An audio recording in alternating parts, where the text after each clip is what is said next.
بدأت أحداث الحلقة التاسعة من مسلسل الموناليزا لما بتروح الزيارة وتلاقي حسن وأمه مستنيينها، وتقول لها أنا عارفة إن أنت مستغربة مجيتنا وأنا كمان مستغربة نفسي، بس برجع أقول أهو أنت برضو مغلطتيش، ده أنا لو عليا أدخل مكانك وتطلعي أنت. أنا عارفة إن ده قضاء وقدر، وفي النهاية يا حبيبتي أنت شايلة ابننا. وبيرد عليها حسن ويقول لها والله يا موناليزا انت ما تعرفيش انا بحبك ازاي، ده انا طول عمري بعاملك حلو. انا عارف ان موت علياء خلاني اتعظ، كان خلاني اقول ان ده مش انا ما كنتش حاسس بنفسي ولا واعي. وام حسن تقول لها اه والله ده مش ابني، ده مش ابني اللي انا ربيته.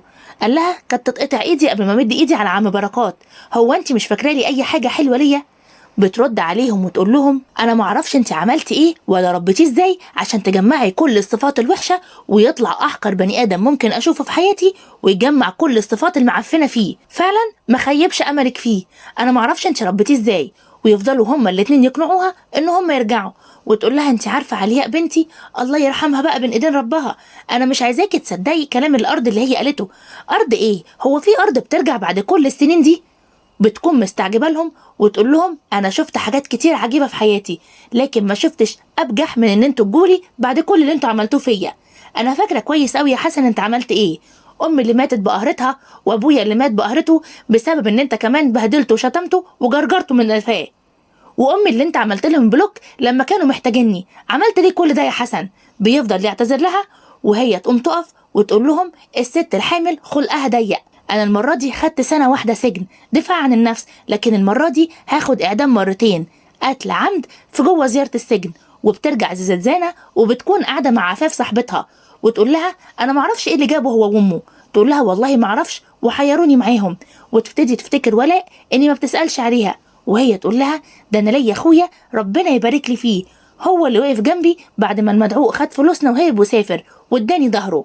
وبعدها بنلاقي حسن قاعد هو ورحاب وراغب يقول لها انا قابلت المحامي بالصدفه وعرفت ان المصنع محجوز عليه ب 300 الف جنيه، وهو يقول لهم ما هو مش معقول مصنع يساوي 100 مليون جنيه يتحجز عليه ب 300 الف جنيه، ولكن لو اصلا فكرنا هنلاقي ان المصنع يجيب 300 مليون جنيه. بتتخض رحاب وتقول له خلاص يا حبيبي انا ادفعهم لك. وراغب يقول لها لا لا حسن ما يوافقش، وحسن كمان يقول لها هي ظروف وهتعدي، يعني هي اول مره تجرى وما تقلقيش عليا انا هعرف اتصرف. ولكن هي بتصر وهما الاتنين بيبصوا لبعض وبيكونوا شايفين انها اقتنعت. وبعدها بنلاقي الست سميحة قاعدة بتقرا قرآن، وبيدخل محمود وتقول له طب ارمي السلام، هو انت ليه يا محمود ما بتحبنيش؟ ليه بتعاملني كده يا ابني؟ اشمعنى بتحب ابوك اكتر مني؟ وهو يقول لها انت فيكي صحة تقدري تعملي كل حاجة، لكن ابويا محتاج ان انا اعمل له كل حاجة، لكن انت بتعرفي تجيبي حقك من قلب التخين. قالت له انا بس بقول لك كده عشان مش عايزاك تعيش منبوس في البيت. قال لها ما تخافيش عليا وكفايه عليكي حسن ابنك. وبعدها بنلاقي راغب وحسن قاعدين في الاوتيل والاتنين بيتكلموا عن النصبايا الجديده اللي عملوها على رحاب، وهو يقول له ايه رايك فيا لما قلت لها على موضوع المحامي ده ثبتها انت بال 300 الف جنيه؟ وهو يقول له فكرك اقتنعت؟ قال له هقنع ابوها. قال له المشكله دلوقتي في ال 30 مليون جنيه اللي طايرين مع طليقتك. قال له انا خدت امي ورحت لها الزياره ولكن هي طردتنا. وبعدها بنلاقي المحامي بيروح بيت ولاء ويقول لها انت بنت الحاج بركات، وهي تقول له اؤمر. يقول لها موناليزا كسبت الارض وانا مش عارف اوصل لها، وهي تقول له موناليزا مش هنا وملهاش اي حد هنا. قال لها طيب اسال عليها فين؟ قالت له روح اسال في اي حته عليها الا هنا وما تجيش هنا تاني. جوزها بيطلع ويقول لها مين الراجل ده؟ تقول له ده واحد من معارف بابا كان جاي يطمن عليا. وتاني يوم بنلاقي موناليزا راحت لها زياره ابتسام ومحمود، وبتفضل تقول لها انا عامله لك اكل من ايدي ليك انت واصحابك، ولكن موناليزا تقول لها لا خدي الطبيخ ده انا ما بحبوش. بتيجي عفاف واخوها ادهم ويبتدوا يتعرفوا كلهم على بعض ويعرفوا قد ايه موناليزا بتحب محمود وابتسام وان عفاف بتحب اخوها، وبيبتدوا يتكلموا. وفاء تقول اخويا ده امي سابتهولي حته لحمه حمراء سندي وظهري في الدنيا. بترد ابتسام وتقول كان نفسي يكون ليا اخ. بيرد عليها محمود ويقول لها نعم يا اختي. قالت له شايفنا قادرين نسد عليهم اتوكس. بيرد عليها ادهم ويقول لها صحاب اختي يعني اصحابي، لو انت حد مضايقك قولي لي. ولكن هي بتقول لها انا تعبت يا موناليزا، الشقه ما بقتش مريحاني، غير كده انا عايزه اطفش من وش حسن وامه اللي بيرازوني في الرايحه والجايه، انا بحلم بكوابيس. بيرد عليها ادهم ويقول لها انا هقدر اجيب لك مشتري، وقبل ما نبيع الشقه نكون مربطين في شقه تانية. هي بتفرح وبتوافق، ومحمود يقول لها على فكره يا موناليزا حسن اتجوز اخت راغب. بتتصدم موناليزا، وعفاف تقول لها امال جه يزورك ليه انت وامه؟ بيستغرب محمود ويقول لها حسن جه زارك هنا؟ وبيرجعوا مكانهم.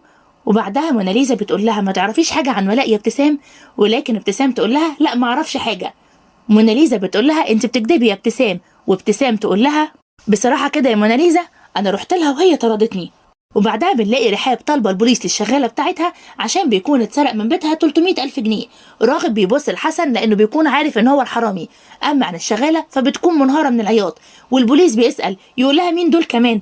تقول له دول اخويا وجوزي. يقول لهم طب يلا بقى بينا كلنا على القسم هنكمل التحقيق هناك. وكله بيتردد على البيت وكله مشكوك في امره. ولما بيروحوا هناك بيحققوا مع حسن، ولكن حسن بيعرف يكذب على الظابط كويس قوي ويقول ان البنت دي كانت بتضيع فلوس كتير، حتى لما بيبعتوها تشتري حاجه ما كانتش بترجع الباقي.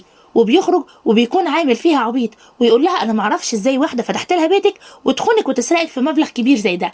وبعدها بنلاقي موناليزا بتتمشى هي وعفاف وتقول لها ان الحمل تعبها جدا، وهي تقول لها كل الحمل يا حبيبتي كده، وتقول لها مع اني زعلانه ان انا هولد في السجن.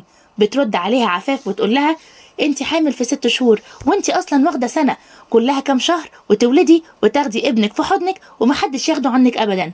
وتقول لها عندك انا اهو لبست قضيه وما كانش ليا يد فيها، بس ربنا حطني هنا عشان اكون معاكي يا حبيبتي. وبعدها بنلاقي راغب مستني حسن تحت البيت عشان ياخد 150,000 جنيه نص الفلوس. ولما بينزل حسن يقول له ليه هو انت مسلفهمني؟ قال له خلاص ما تدينيش فلوس وانا بقى هروح اقول لرحاب على كل حاجه وهطير منك موضوع الارض. بيستسلم حسن ويديله 150,000 جنيه. وحسن بيلعب لعبه جديده على رحاب ويروح يشتري لها ساعه شكلها غالي قوي. وبعدها بنلاقي ادهم راح لابتسام بيعين المكان ويقول لها فعلا الشقه كبيره بس مش هتجيب لك المبلغ اللي انت عايزاه، ولو جابت المبلغ اللي انت عايزاه مش هتعرفي تجيبي شقه بالكبر ده، انا رايي تخليكي فيها. هي تقول له اخليني ايه؟ ده ضغور من وش الجيران السو دي. فطلعت حسن يقول لها الله الله يا ست ابتسام انت جايبه رجاله البيت؟ بتتعصب عليه وتقول له هي مين دي اللي جايبه رجاله البيت؟ اختك يا حبيبي اللي كانت بتجيب واذكروا محاسن موتاكم. يروح يقول لها انا ممكن اشتمك انت والبقف ده. بيتعصب ادهم ويقول لها مين ده؟ بتقول له ده حسن. ادهم بيمسكه يرنه علقه موت، ولكن اللي بيخلصه من تحت ايده بيكون محمود ويقول له ابعد عنه ده اخويا اخويا. بيرد ادهم يقول له هو ده اخوك؟ ما تربيه يا عم وخليه يبعد عن رزيه بنات الناس. وبعدها ابتسام بتاخد ادهم وتنزل، وهو التاني حسن بيكون متجنن ويفضل يساله مين ده، وده يقول له ده واحد معرفه واسمه ادهم. وتاني زيارة ابتسام بتروح لموناليزا وتحكي لها على كل اللي حصل، وكمان بيجي ادهم واخته يسلموا عليهم وهو يقول لها حد تاني ضايقك؟ تقول له لا خلاص ما خلاص عرفوا ان انا ورايا راجل وورايا اخ جديد. ويقول لها انا اول مرة اشوف واحدة حلوة وهي حامل يا موناليزا. موناليزا تقول له ربنا يكبر بخاطرك. وبيرجعوا مكانهم وابتسام تقول لها مش صاحبنا ده طلع لا خاطب ولا متجوز، اخرج انت بس على خير من هنا ونفرح بيكم انتوا الاتنين. تقول لها والنبي تسكتي ده انا كرهت الصنف كله، انا بس لما اخرج من هنا مش عارفه هعمل ايه يا ابتسام. ابتسام بتقول لها اخرجي انت بس من هنا وما تشيليش هم حاجه. قالت لها انت اختي بجد، ومع ان كلمه اختي دي معناها بشتمك، انت صاحبتي الجدعه. وبعدها بنلاقي سميحه راحت لرحاب البيت ومشتري لها هديه فخمه جدا، وبتكون الساعة أصلا اللي شاريها حسن، وتفضل تقول لها معلش يا حبيبتي أنا لسه راجعة من باريس من 24 ساعة بس، هخلص شوية ورق وهطلع بكرة على سويسرا على طول، بس جيت أطمن على عرسان الحلوين وأجيب لك هديتك. قالت لها يا ماما نورتينا، ولو إني عايزة أشتكي لك من حسن، حسن رافض ياخد 300,000 جنيه ويفك أزمته. وهي تقول لها يا حبيبتي حسن طول عمره عنده كرامة وبيرفض ياخد أي جنيه من أي مخلوق. بتفضل أمه تقنع في حسن وهي كمان تقول له عشان خاطري يا حسن، وهو يقول لهم يا جماعة إلا كرامتي ما ينفعش ياخد منك جنيه، ولو خدت منك فلوس ما ينفعش صاحبي يعرف. وهي بتوافق وبتقوم تجيب الشيك، ولما بتقعد تمضيه الاتنين بيكونوا باصين وهي بتكتب. وبنلاقي في نفس التوقيت ان موناليزا بيجي لها الطلق جوه الزنزانة وبيكون شكلها هتولد. استنونا بكرة في حلقة جديدة من ست موناليزا.